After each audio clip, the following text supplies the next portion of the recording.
Hey, this is John from Alloy 211. In this video, we're going to take a look at the Cold Steel Leatherneck SF Semper Fi fixed blade knife and comparing it to the SOG Government fixed blade knife. Now, the SOG Government has not been made for quite a while, but the Cold Steel knife is still made. And one of the reasons why I wanted to take a look and compare these two knives is because they're a very similar design. And since you cannot, well, I don't want to say that, you can still get SOG Governments, you can't get new ones. And they are a little hard to find and they're definitely pricey. And we'll go over that here in a minute. The Cold Steel Leatherneck SF, being very similar, is available and is a reasonable price. And again, we'll go over that here in a minute. Before we get into the handling and looking at them too closely, let's just kind of go over the numbers. The Cold Steel overall length is 11 3/4 inches compared to the SOG at 11 1/4. The weight on the Cold Steel is 11.7 ounces compared to 8.5. That's quite a bit lighter than the Cold Steel, 8.5 ounces. Pardon me. The blade length on the Cold Steel is 6 3/4 inches, and the blade length on the SOG is 6 1/4.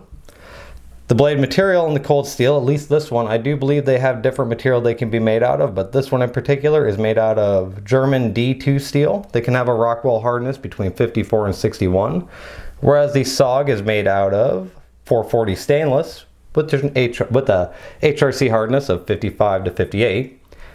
Now here's the price difference. Now the MSRP on the Cold Steel is about $115. When I bought the SOG Government, I paid about $110. Now granted, this was quite a while ago, so that would probably be closer to maybe like $150 now, but still ballpark in the same range. But I found the Cold Steel Leatherneck SF available on Amazon for $65. Now I didn't buy it. This is actually my friend's knife who let me borrow this to sharpen it, and that's one of the reasons why I thought, well, I'll do a video comparing it to the SOG since it is so very similar. $65, looking pretty good, especially when the Government is available on eBay. The cheapest one that I could find on eBay was about $500. So as much as I love this knife, which I do, this is probably one of my favorite knives, just favorite knives in general. I love the way it handles. It's very useful, nice and light. But at $500, I don't really want to take this out into the woods and keep using it. Whereas if I paid $100 or $65 for the Cold Steel Leatherneck SF, I would definitely take that out. Although I'd also expected this coating. Like I said, this knife is slightly used. And you can see the coating is already coming off. It's not been heavily used for what I know. I mean, it's not my knife, so. But for what I know, it's not been heavily used.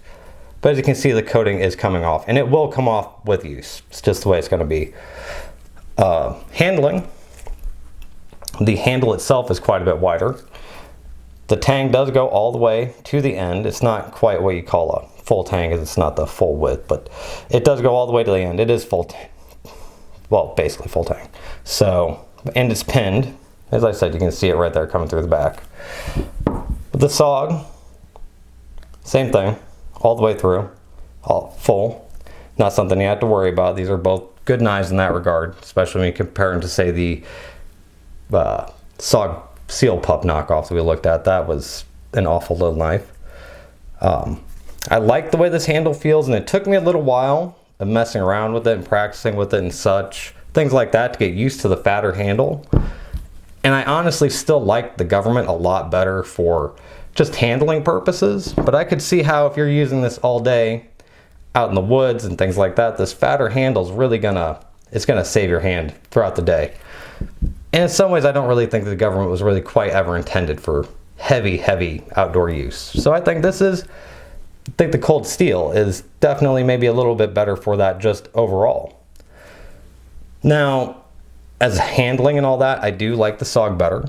I like the fact that the SOG was made in Japan opposed to Taiwan, although I like the fact that the Cold Steel is made in Taiwan opposed to, say, China. And you can't get a SOG. I don't believe that they make any SOGs in Japan anymore. And that used to be their High Line, and I now believe that their High Line is made in Taiwan. Don't quote me on that, I could be wrong. But I'm pretty sure that they don't make any knives in Japan anymore. But overall, what do I think about the Cold Steel? I think it's a good knife. I think that if you're looking for a knife like SOG Government, I would say that it is definitely worth buying at $65. And honestly, if you want a decent fixed blade belt knife that seems to be made of good material. Oh, you know what? Let's see how sharp they are. Although I did sharpen them, so that's maybe not that big of a thing since I did sharpen them. But, oh, it didn't even cut it. Oh, there we go. Yeah, it's pretty sharp. Yeah.